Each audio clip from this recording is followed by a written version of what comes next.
I'd like to welcome everyone. It's a few minutes after the hour now. I hope everybody has gotten settled with their coffee or their lunch or whatever they're bringing to this brown bag kind of time of day. I would really like to thank you for joining us today. I'm Sarah Burgard. I'm the director of the Population Studies Center at the Institute for Social Research. And I'm so glad you could join us today for the next installment in our ISR Insights speaker series. And for those of you who are unfamiliar with ISR has over 300 affiliated faculty who, along with our excellent staff, conduct research that addresses topics including wealth and inequality, race and racism, politics and public opinion, as well as a wide range of other topics, including teen drug use, economic behavior, and aging and health. Our faculty come from almost every school and college on the University of Michigan campus, reflecting the true interdisciplinary nature of our work. And the goal of this ISR Insights speaker series is to create a forum for disseminating research findings of our faculty at ISR for the public good. Past topics have included the impact of negative relationships on stress and health, the continuing impact of COVID-19 on education, and the impact of recent social safety net expansions on poverty. Recordings of those events are posted on the ISR website, isr.umich.edu, and we'll post information on upcoming talks there and on our social media channels. So check those places out to stay connected. I have the pleasure now of introducing today's speaker, Professor Erin Cech. Dr. Cech is an associate professor and a colleague of mine in the Department of Sociology at the University of Michigan, as well as being a faculty associate here in the Population Studies Center and an associate professor by courtesy in the Department of Mechanical Engineering. Her research examines how inequality is reproduced through processes that are built into seemingly innocuous cultural beliefs and practices. And today, Dr. Cech will share insights from her recently published and acclaimed book, The Trouble with Passion: How Searching for Fulfillment at Work Fosters Inequality. She will share with us data-driven research that examines how the advice to follow your passion fails us and perpetuates inequality by class, gender, and race. And she also suggests how we can reconfigure our relationships to paid work. So please note that we're providing live captioning of this event, and you can view those captions by turning on the closed captioning feature on your screen. Also, we will have Q&A at the end of the presentation. So you can submit your questions through the Q&A feature at the bottom of your screen throughout the presentation, and we'll do our best to answer them all before the time ends. So thank you again for joining us today. Enjoy the presentation, and I will now turn things over to Professor Cech. Wonderful. Thank you so much, Sarah. Thank you to ISR for the opportunity to present with you today. Good afternoon, good morning, good evening, wherever you are in the world. Thank you for joining the ISR speaker series. I'm going to share my screen and we will get started. Excellent. Well, as book talks go, if you have never been to one of these, they can range in a variety of ways. Sometimes they are a really deep dive into one particular kind of insight, and other times it's really articulating the arc, the narrative arc of the book, and that's what I am up to today. So I'm going to be sharing some of the findings from my book, The Trouble with Passion, with an eye to what this means for not only issues of inequality, but maybe our own personal relationships to paid work and the paid workforce. Let me begin by bringing to your attention a quote from the illustrious Steve Jobs. So Jobs was lecturing to the 2005 graduating class at Stanford University, and in his presentation, he gave these new graduates some career advice. He said, "Your work is going to fill a large part of your life, and the only way to be truly satisfied is to do what you believe is great work. And the only way to do great work is to love what you do. If you haven't found it yet, keep looking, don't settle. As with all matters of the heart, you'll know it when you find it." Jobs is imploring these career aspirants, these new college graduates in the audience, to make career decisions along their individualistic sense of what they love. These ideas about good career decisions, the kind of cultural frameworks through which people think about what good work means, is my central interest in this project.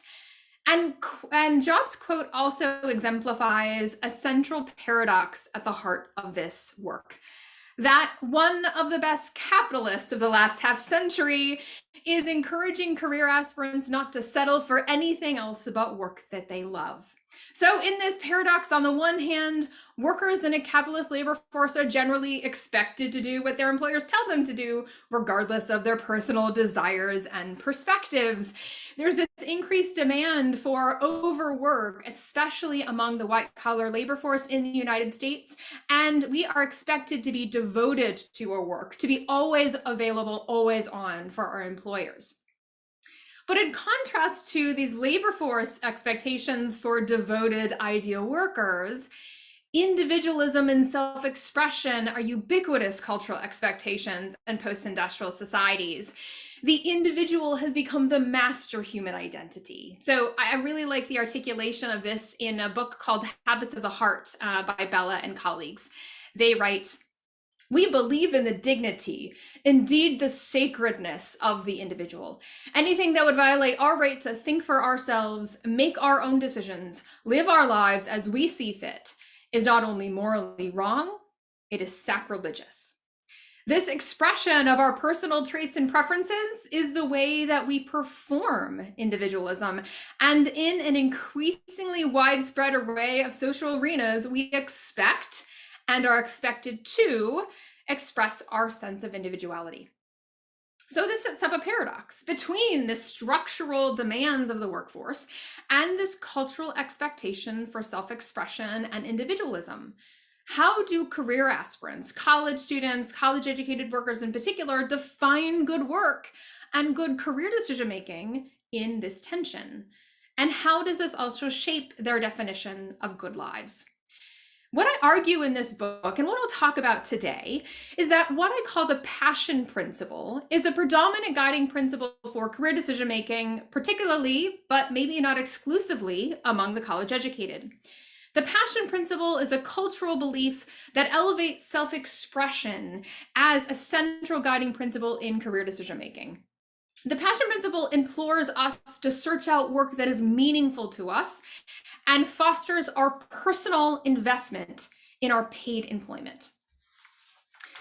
In this presentation, I'll begin by articulating what I mean by this passion principle, drawing on in-depth interviews with college students and representative data of US workers. And I'll articulate how the passion principle isn't just a central guiding principle in how people think about good work, but also in how they make decisions about their own career paths. I argue that while the passion principle may feel beneficial at the individual level by helping people identify work that fosters self-expression in the midst of maybe a sense of drudgery of participating in the workforce, the passion principle can help reproduce a variety of unequal labor market processes in the aggregate. And I'll describe several ways that the passion principle can do this. In the first, I'll use in-depth interviews that follow college students out of college and into the workforce to see who has the ability to follow their passion and for whom passion seeking might actually entrench existing socioeconomic disadvantages. Second, I turn to results from an experimental study to see whether there might be a demand side to the passion principle, particularly around the issue of exploitation. And these are two ways that the passion principle as an individual level career decision-making guide can help to reinforce inequality. I'll briefly, toward the end of my talk, I'll discuss other ways that the passion principle can help to reproduce inequality through its prescriptive and even explanatory end. And I'll finish the talk by discussing the consequences of this schema for educators, for college students, and for those of us who are trying to make sense of our own relationship to paid employment. Before I dive into my results, let me briefly mention the different types of data I'll be utilizing. I use many more than this actually in the book, but this is what I'll be using to address my talk today. So I have in-depth interviews with 100 college students at 3 universities, Stanford, University of Houston, and Montana State University. I also have follow-up interviews with a subset of this sample 2 to 5 years after they've graduated college. And I also have interviews with 24 career counselors and coaches in the areas in which students were enrolled in college.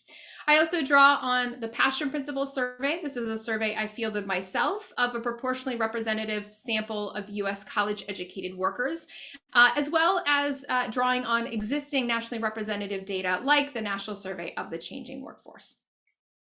So the first thing I'm interested in with this book is, how do college students and college educated workers think about the labor market and think about good career decision making? So I asked these students that I interviewed a sort of fundamental question: what do you think is the most important factor in good career decision making? What should we center when we are making career decisions?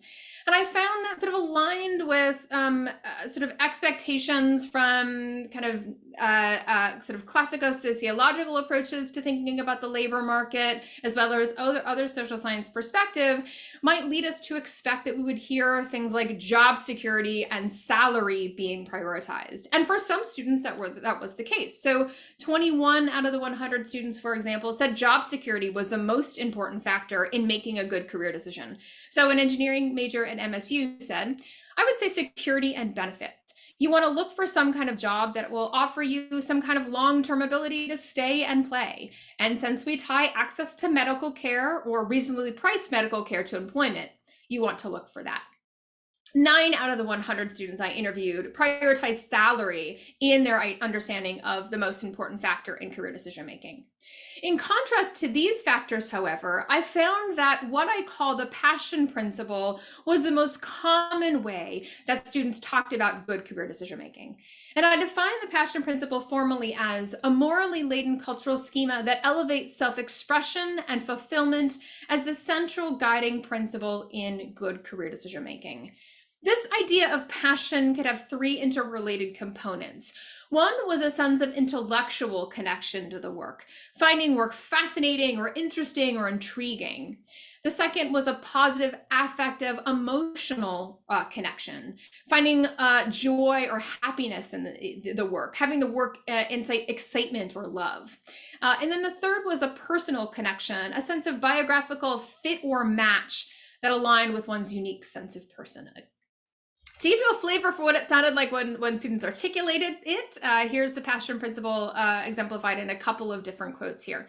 The first is an engineering major at MSU who said, I think the best reason for choosing a career field would be curiosity and play.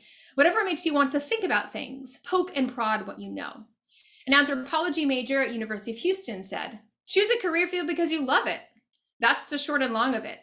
And I think that some people have this different idea in their heads, and it's probably because they haven't found what they love. They haven't found their passion. And that's really sad to me. When I say that the passion principle was the predominant guiding principle when students thought about good career decisions, this is what I mean. So this is a graph that represents the proportion of respondents in a variety of different socio-demographic categories that gave passion-related considerations as the most important guiding principle in good career decisions.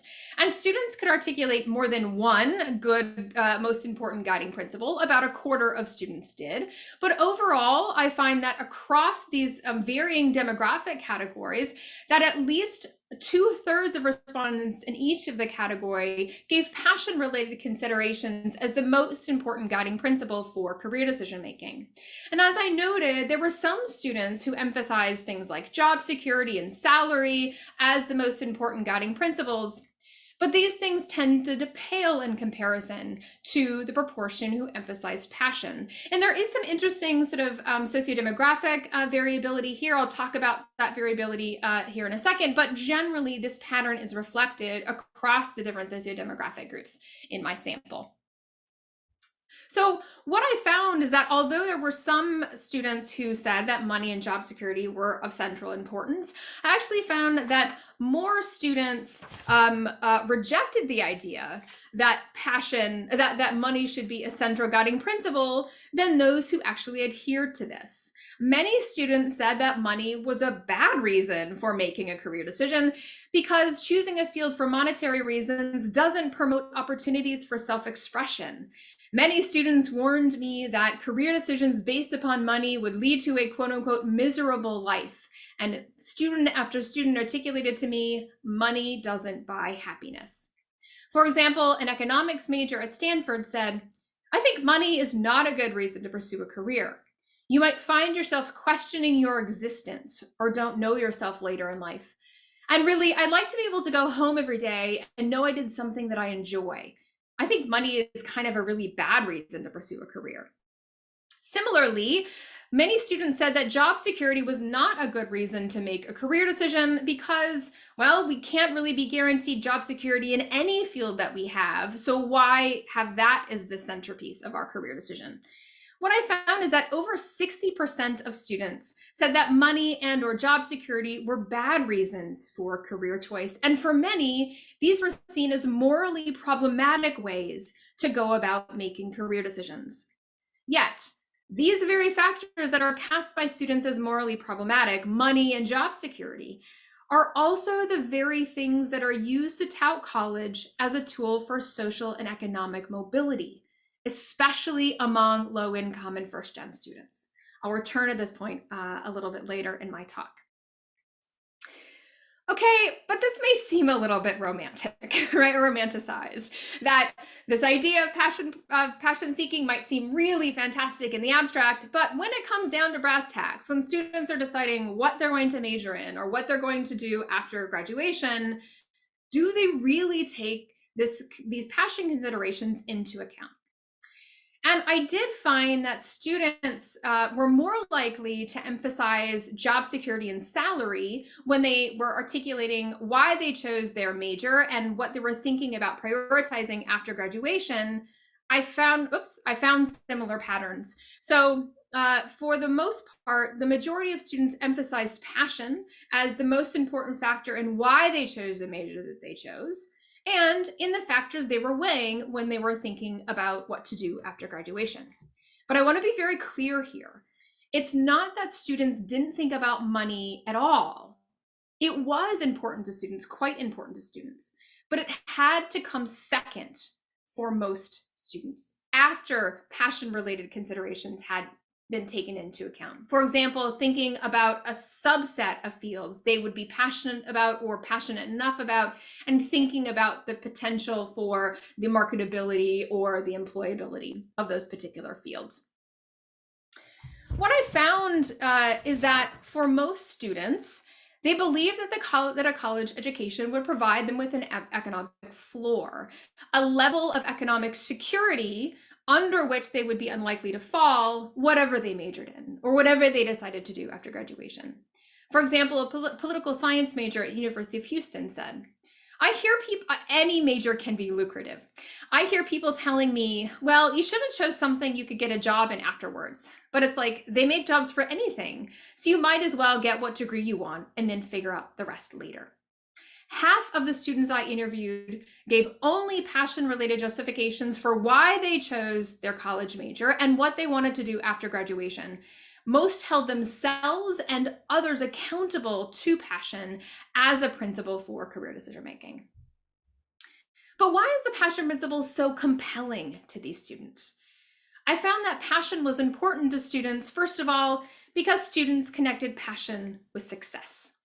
Students believe that having passion for a field would mean that someone would inevitably work harder than someone who is simply motivated by money and job security. The passion principle asserts that if someone has passion for a subject, the passion will provide the necessary intrinsic motivation to invest the hard work and long hours and sweat and tears needed to be successful in the white-collar workforce. But the passion principle was, more importantly, salient to students because they not only connected passion with a good job, but as key to a good life. Students expressed deep anxieties over what awaits them in the labor force and articulated in clear enough and poignant terms their fears of being stuck in a job that they hate. So, for example, an engineering major at MSU said, I guess the shortest answer is I get one life on this planet. And so far, most of it's been spent in classrooms, preparing me for a job. I'm going to go to work, to this cubicle or some meeting or boardroom or production floor. I'm going to go there for the rest of my life. And then maybe if I've been careful and lucky, I'll be able to retire for the last 4 years with bad hips and a bad heart and no hearing before I die. I mean, that's life. And if I'm going to play that game, I at least want something that isn't too dreadful for the next 50 years. Choosing a self-expressive occupation was understood by many students as highly rational, because it was the only guiding principle for career decision-making that promised to insulate them from the drudgery they believed plagues workers in the labor force. So, for example, a music major at University of Houston said, "Being happy is the most important factor in choosing a career. Waking up in the day and doing exactly what you want to do. Well, maybe not exactly all day long, but I'm not going to spend 8 hours miserable having to rely on gaming or alcohol. You should be happy at your job. We only live on Earth so long. Why on earth would you have a job that you're not happy at?" What I find so interesting is that these students' narratives contain an implicit critique of the labor force, a criticism, but passion in promising to insulate them from the perceived drudgery of the workforce provides an individual level solution to what is, of course, a structural problem of the paid workforce. And I will turn to this conundrum in the conclusion of my talk. But how common is the passion principle? Is this just a millennial or Gen Z phenomenon? Is this just tied to this particular moment in a career path or particular institutional experience? If we look at the multi-million-dollar enterprise of advice books and workshops aimed at opening up space in our work for our sense of self and self-fulfillment, this might suggest to us that this isn't just a millennial generation or a Gen Z or a college experience phenomenon. In fact, when I interviewed career counselors and coaches, the majority of those professionals articulated their investment in the passion principle. So, for example, a career coach I interviewed said, "I had a number of students who grabbed a well-paying job that they knew from the get-go that wasn't something that they were really into, really passionate about. They had loans to pay and so on, and they figured that the money would make up for everything else. And I would tell them, money does not buy happiness. If all you have is money, you'll just be this bottomless pit who thinks, okay, if I have another million, I will be really happy because I can buy a 5th house on the Riviera." But those are not really happy people. But I find that it's not just college students and career counselors and coaches who seem to adhere to the passion principle, but this is something that's quite common in the labor force overall. What I have here is a graph that represents a representative survey sample of workers in the United States broken out by education level. And the bar in red, the leftmost bar, represents their attachment to the idea of having meaningful work and whether they would take a new job. And I find no variation by education level, and actually nor by age, in the attachment that respondents have to the idea of finding meaningful work in a new job.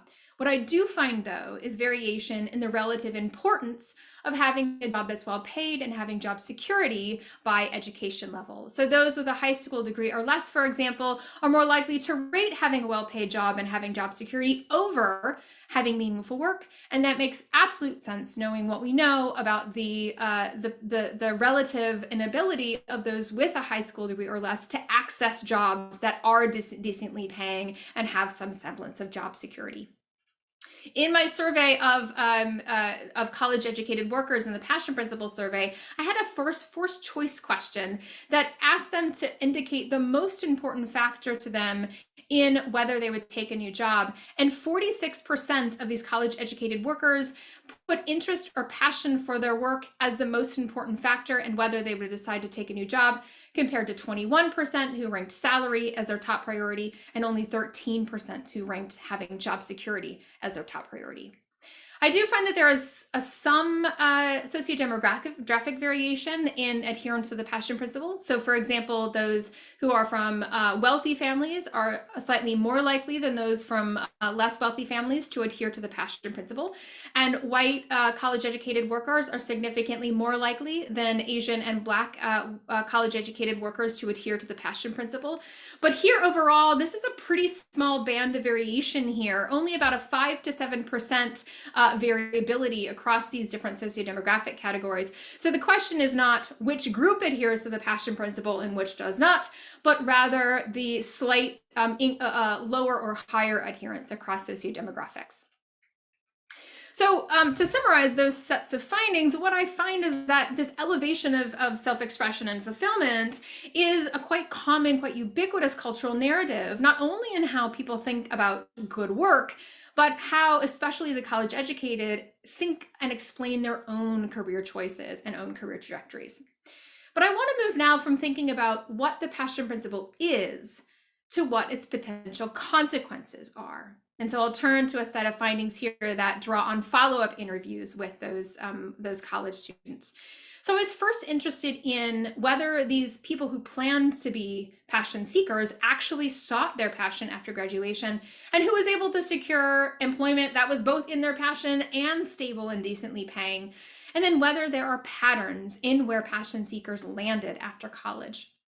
What I found is that 85% of the people in the original sample prioritize passion when thinking about making decisions about their own post-college pathways. And indeed, 60% of the people I re-interviewed had entered jobs or advanced degree programs that were aligned with their passion in some respect.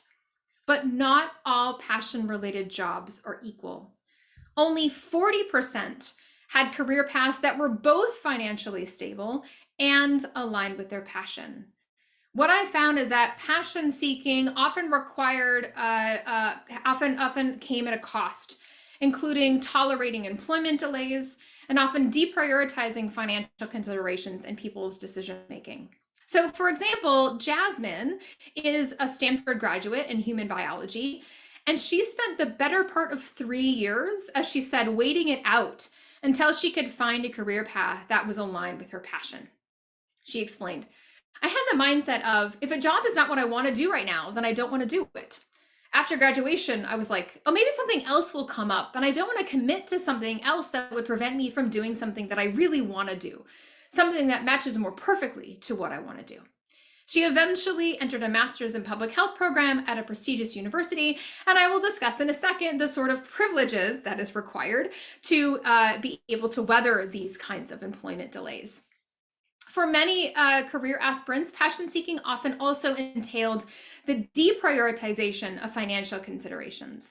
Career aspirants sometimes willingly sacrificed greater economic stability to be able to continue in paths relating to their passion, turning away from opportunities they had in front of them that might have been better paying and or more stable. But as you might suspect, not all students were equally able to weather these challenges of passion seeking. So we can think about passion and precariousness in sort of a two-dimensional axis. So on one axis, we have jobs that are either pretty nice and stable to precarious in terms of stability and pay.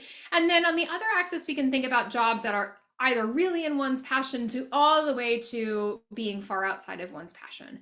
And in this context, the most normatively ideal position are those in the top right quadrant that are in people's passion and are stable.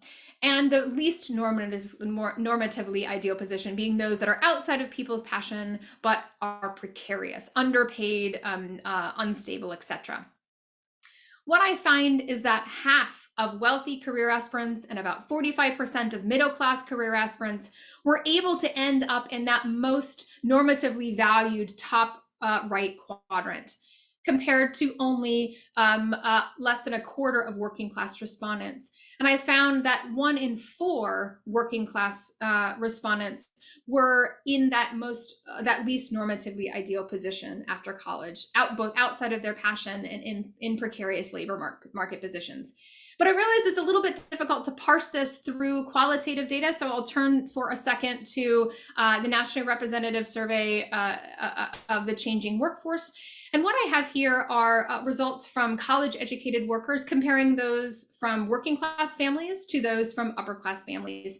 And again, I find that those from working class families are significantly less likely to be in jobs that are both in their passion and stable, but significantly more likely than those from upper class families to be in jobs that are both outside their passion and precarious. But why are there class differences in the ability to launch into stable passion-related paths? I find that there's two main categories of resources that really helped wealthy and well-off students overcome the challenges of passion seeking. The first are safety nets. This included things like financial support from parents after college, or the ability to live at home for a time without burdening one's family with their being there. For example, Brianna is from a well-off family, and she's a newscaster. And she explains that the financial help from her parents was vital for her ability to continue in work that she loves. She explained, "I love what I do, but it's hard sometimes. I'm 29 and I still sometimes have to have help from my dad because this job doesn't pay as much. I'm almost 30 and I still am not officially cutting that umbilical cord. I don't want to bug my dad, but it's just I don't have another choice." Brianna's salary will grow pretty rapidly over the next few years as a newscaster, but for now, she relies on the safety nets of her family financially to be able to continue in work that aligns with her passion. The second category of support are things I call springboards. These are things like cultural capital, educational capital, social capital that allow these career aspirants to identify opportunities and be able to seamlessly integrate themselves into the professional workforce. So for example, Claire is a student I interviewed, and she works at a prestigious natural history museum in Houston, Texas. Consider the kind of cultural capital that Claire was able to get from her parents that then translated into social capital that she was able to use to get the job that she has now. Claire says, "Well, my parents were both in the medical field, so I've always had a biology background. I've always really loved animals. And so when I was a teenager, instead of taking summers off, my mom encouraged me to volunteer at the zoo, volunteer at the museum. I volunteered at both for 5 years until I was 18. As a result of her volunteering, Claire developed the social capital that allowed her to bypass the typical internship application process at the museum, and her internship then turned into the job that she currently has." She said, we have our interns, they're like, "Oh, the application process was terrible." And I was like, "I'm so sorry. I feel bad being like, I didn't actually apply for my job. They were just like, oh, there's a position open. Do you want it?" I feel like it's been easy for me. I've been really lucky in my ability to get into the career I'm in now. But when low income and first generation career aspirants sought paths in their passion, they often encountered difficulty weathering the kind of precarity of passion seeking without the springboards and safety nets of their more privileged peers. So consider the story of Thomas. Thomas was an MSU graduate with a music degree. Thomas moved back to Minnesota, his hometown, to start his own private music lessons business. And he had some initial success getting clients for his music lessons business, but he couldn't get on top of his student loan payments fast enough, and ultimately had to give up on his passion, on his music lessons business, and find another job. Thomas explained, "I had high hopes for going into music education, but reality set in pretty quickly. Once my student loans kicked in, I actually went back to my college job, which was working in a warehouse through UPS. I'm kind of the first one in my family to ever go to school. Coming from a farming family, I'm not scared to work hard at all, but I didn't have any family support. I took on a crap ton of debt. The system kind of ate me up and spit me out and took advantage of me. I have bitter feelings about all of that. There's that saying where I'll lift myself up with my bootstraps, but I didn't have any straps. It's so easy for a dude that's successful to look back and say, oh yeah, you just gotta work hard and put your head to the grindstone. I was making $11 an hour working in UPS warehouses. It's really hard, and you're not even making enough money to go look for another job. You know what I mean? I'm so poor, I can't even put gas in my car to go look for another job." At the time of the interview, Thomas was working at a brewery making about $30,000 a year and had still $60,000 in student loan debt. For Thomas, passion seeking led him back into a blue collar path. But we might imagine that if Thomas had had financial safety nets from his family, or didn't have as much debt, or had some connections in the music industry in Minneapolis, he could have succeeded in getting his music lessons business, his passion, off the ground. So a few notes here about these set of findings before I move on. First, passion seeking often required sacrifices of time and stability for those who pursued it. And passion seekers frequently bypassed feasible employment opportunities in order to get jobs that were better aligned with their interest. Second, I found that passion seeking often presumed access to middle-class safety nets and springboards. And although I didn't see much socioeconomic differences in who sought their passion after graduation, there appeared to be socioeconomic differences in the ability to launch into stable employment in one's passion. I'll talk at the end of my presentation about what this means for us as educators and members of academic institutions. So over the course of my interviews, I noticed that career aspirants were often willing to sacrifice a lot of things, pay, free time, etc., if it meant having a job that they love. And the reason that they were willing to sacrifice these things, they said, was to avoid the drudgery they believed would otherwise afflict them in the paid workforce. But I wondered, do employers benefit from the passion of their employers? And might they even exploit passion among their employees? And so in order to understand this, I conducted a vignette study and a survey experiment to test for preferences for passionate workers and applicants. So in a first set of analyses, I presented survey respondents, these are all college-educated survey respondents, with these description of 3 employees, and I'm not going to read them here, but employee is motivated to do well in his job because of the salary he earns. Employee B is motivated to do well in his work because he wants a promotion. He wants to get ahead in his organization. And employee C is passionate about his work.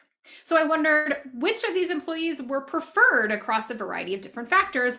And what I found is that overwhelmingly, the employee that was motivated by passion was preferred in almost every circumstance. So respondents were more interested in supervising the passionate employee, believed the passionate employee would be most reliable, believed that the passionate employee would be the hardest worker, and would be most likely to hire that employee if they were given the chance.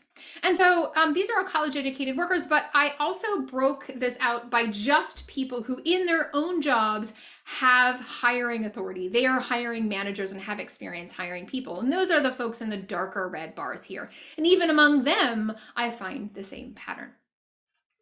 But beyond this, I wondered what is it about passionate employees that people are really drawn to? Is it the fact that they just think that they would be more fun to work with, or is there something about the potential contribution of labor to the job that's really driving this?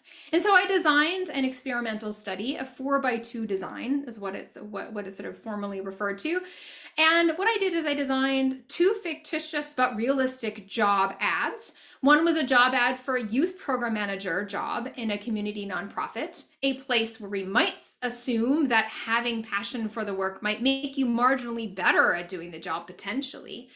And then the second job was an accountant in an IT firm. And being an accountant who's passionate, would it be less likely that we might assume that somebody who's passionate about accounting might be better at accounting than someone who is not passionate about accounting. So I wanted to have variability in the kinds of jobs that I designed job ads for. And then I had 4 treatment conditions, meaning 4 different versions of the application materials that were submitted to these 2 jobs. And these varied by 1 sentence in the cover letter was the way that I signaled this. In the passion condition, the applicant articulated that they were passionate about the work. In the second condition, they articulated that they were invested and respected the organization where the job was housed. In the third condition, they said that the salary was commensurate with their expectation. And fourth was their liking of the city, liking of the location where the job is located. And so I designed things that looked like real job ads using job ad language, designed resumes that looked like actual resumes, and cover letters that looked like real cover letters. And what I had respondents do is each respondent was given 1 application to review, and I asked them a series of questions about the applicant that they reviewed. And what I found is that respondents who reviewed the passionate applicant to the youth program manager job were significantly more likely to hire the applicant than those who saw the condition based upon the condition that emphasized the company, the location, and the salary. And I want to know that everything else about these applicants were held exactly the same: their GPA, their experience, their internship. The only thing that varied was one sentence in the cover letter, and still I found these results. And I find a parallel pattern with looking just at those people who have hiring authority in their own positions. Okay, but this is for the youth program manager job. What about the accounting job in the IT firm? And here again, I see the same pattern, that those who saw the passion condition, the person who articulated passion for the job, were significantly more likely to express interest in hiring that applicant than those who saw the condition that emphasized the company, the location, and the salary. But why were the passionate applicants preferred? What I find is that, first and foremost, that the passionate applicants were more likely to be rated as hard workers compared to those who saw the other version of the application material. But more importantly, they were more likely to be rated as willing to take on additional responsibilities without an increase in pay. So if there was a sense that people who are passionate about their work are hard workers and willing to take on additional responsibilities without an increase in pay, is there a passion premium? Do those who are passionate about their work get offered higher wages to entice them to the organization? And as you might suspect, the answer is no. I found no significant variation in the salary offered to the passion version of the application material versus the other conditions. So sort of stepping back from these results, this suggests that potential employers are more interested in passionate applicants, in part because they see them as hardworking and willing to take on extra responsibilities without additional compensation. And there was no salary premium articulated for passion. The passion thus expressed by applicants may signal to potential employers that they can extract more labor, or maybe better quality labor, from employees. And I think this also may lead us to the potential for the expectation for the enactment of passion in many jobs, particularly those in the service industry, maybe educators as well. And what I found in the labor force overall, echoing these results, is people who are passionate about their jobs invest more in their work, or more engaged in their work day to day, but they don't have any higher salaries. So what I've talked about here are two examples of the ways that the passion principle as an individual decision-making guide can lead to the reproduction of inequality. But there's other ways that the passion principle can be tied to inequality through its role as a prescriptive and even explanatory schema. So for example, I argue in the book that the passion principle isn't just this individual decision-making guide, but can serve to choice wash labor force inequalities in ways that scaffold the meritocratic ideology. So what I mean by that is adherence to the passion principle presumes a meritocratic, fair operation of a labor market, one that downplays the existence of structural inequalities. And thus the passion principle can help to choice wash existing patterns of occupational inequality as the outcome of individualistic, choice-based decisions within an equally functioning and opportunity-rich social context. The passion principle, in other words, provides a compelling choice-based justification of occupational segregation and inequality. Second, I argue that the passion principle can help reproduce ideal worker norms. So what was interesting is that the narratives of adherence to the passion principle contained this implicit critique of the labor force. They recognized it is potentially being filled with drudgery and overwork, etc. But passion in promising to insulate them from the drudgery they believed plagues workers in the workforce provides an individual level solution to structural problems of the paid workforce, and in doing so seems to quell their critiques. So with the career for which they have passion, these career aspirants express willingness to work long hours, often for little pay, sidestepping need to push for change, to demand shorter work hours or more leisure time. And in this way, the passion principle works in the service of capitalist needs, helping to reproduce cohorts of dedicated, ideal white-collar workers rather than challenging the ideal worker norm or overwork demands.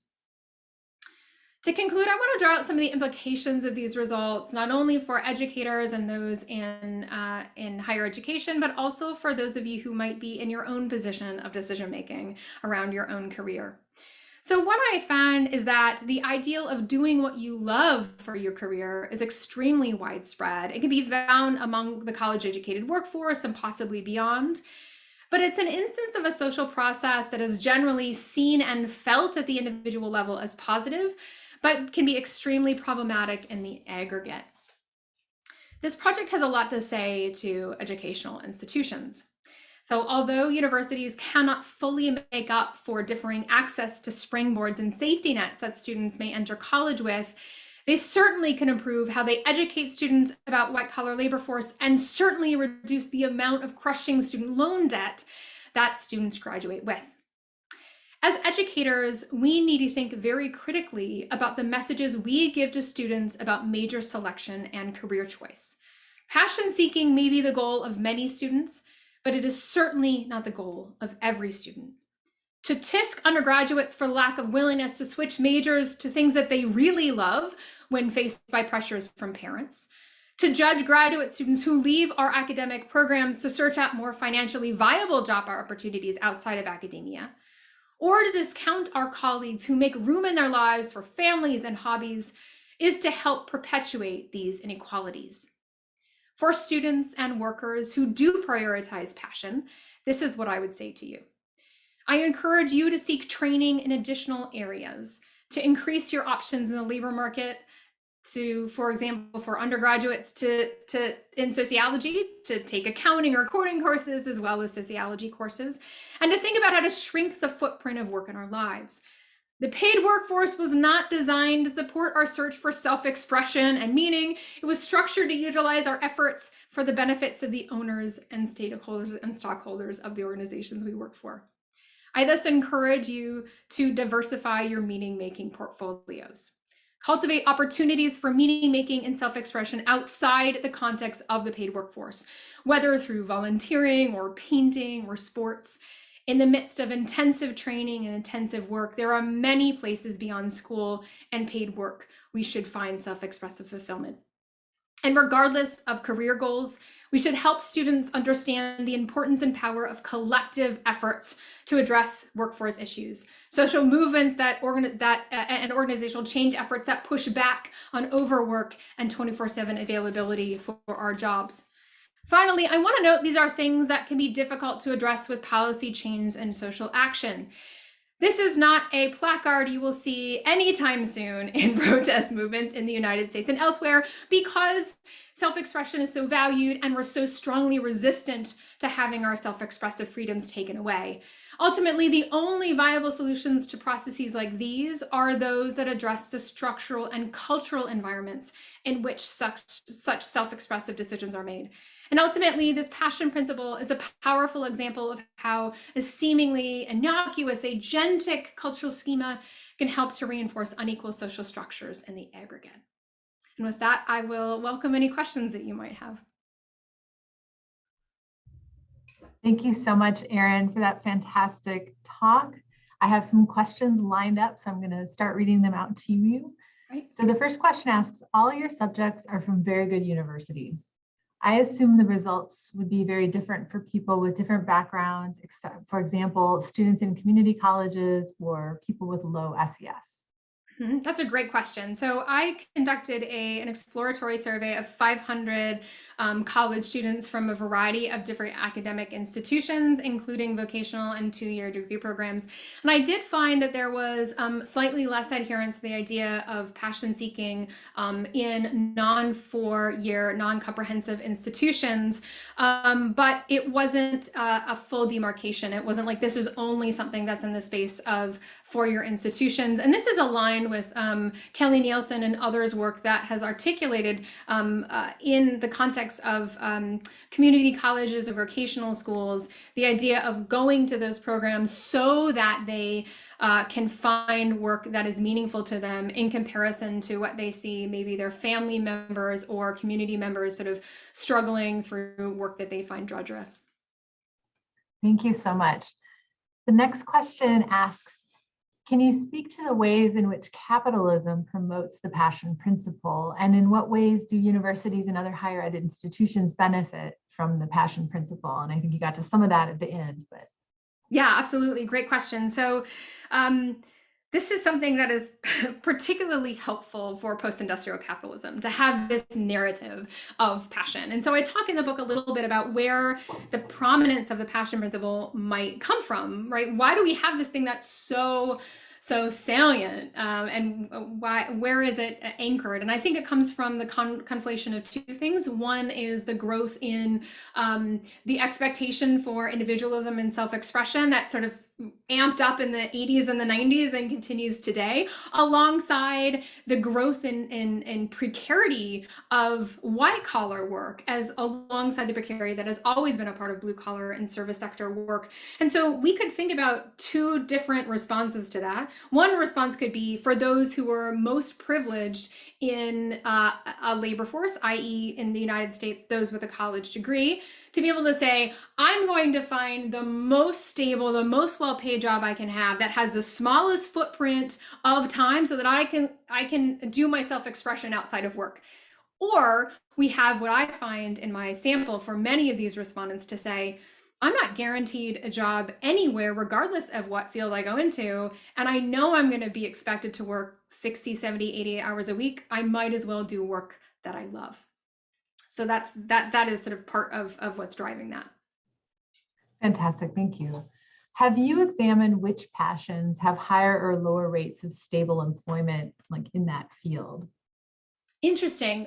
So there is some work that is looking at that now. I think Corey Motz-Peck's work who's a postdoc in sociology, finds, I believe, that when you have people who have things that we might think of as not being able to access sort of decently paying sort of stable work, if there's some kind of privilege that's already aligned with them, they have a sort of strong socioeconomic background, come from a strong degree program, they're able to launch that work into stable employment, sort of regardless of the type of field that they're in. And I find that it's much more important, the kind of safety nets and springboards that students have access to, than the type of work, the type of major that they had, or the line of work that they went into. There were plenty of students from STEM majors that really struggled to find employment in their work when they didn't have those safety nets and springboards.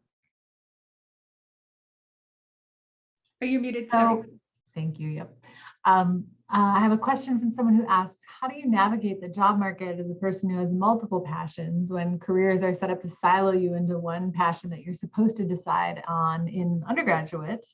And how could we improve the job market to allow people to find work that they're happy with without having to have one passion your whole life?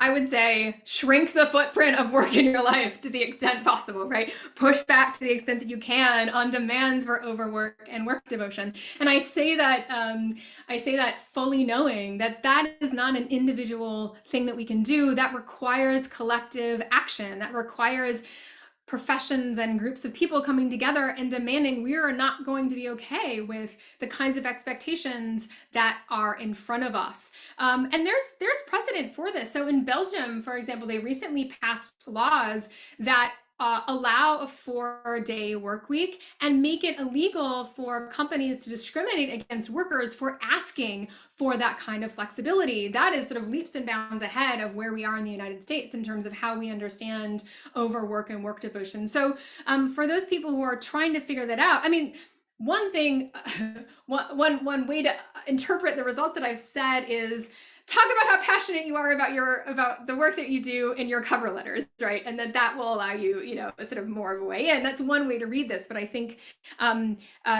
more pragmatically, I think it is making sure that you are nurturing those spaces outside of paid employment that bring you meaning and self-fulfillment. Because if and when you enter roadblocks in employment or in finding a job, you have other places to find meaning in your life. One of the things that I think is so pernicious about graduate education in the United States is that we expect those who apply to graduate programs to profess their passion for the graduate program, and we see passion for the work as a sign of expertise, as a sign of skill.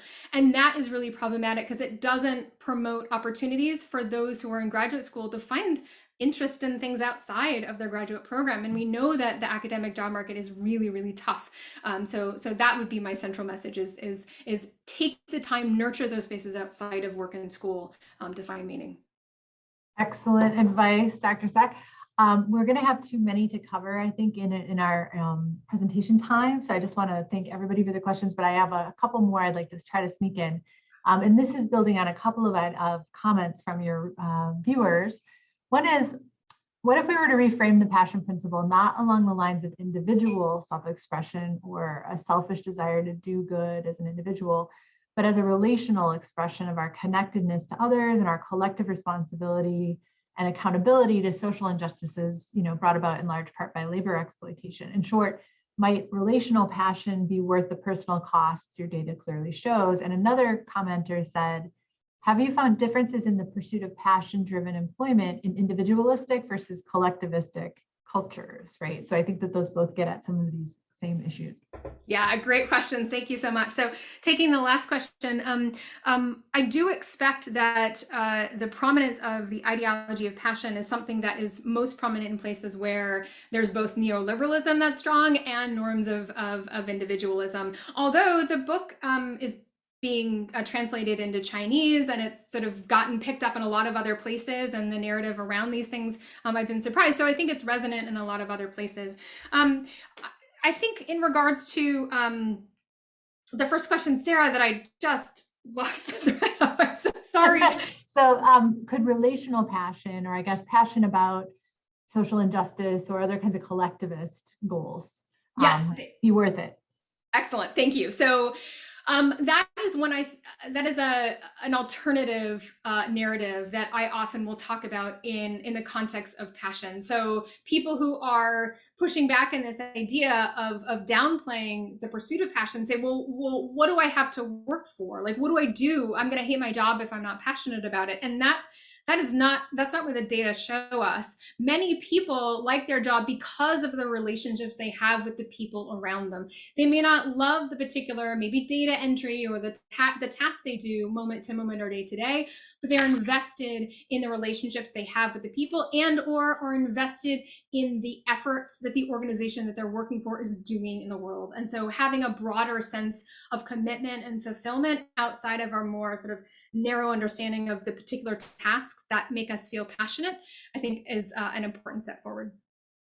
Thanks so much, Dr. Cech, for that fascinating look into the passion principle. I'm sorry we couldn't get to all the questions, but clearly you've stirred a lot of interest. And thanks everybody for joining. A recording of this presentation will be available by next week on the ISR website, isr.umich.edu, and you'll find a schedule of upcoming Insights talks. We hope you can join us again. Thank you, Dr. Cech, and happy break for those who are celebrating next week. Thank you. Take care, everyone.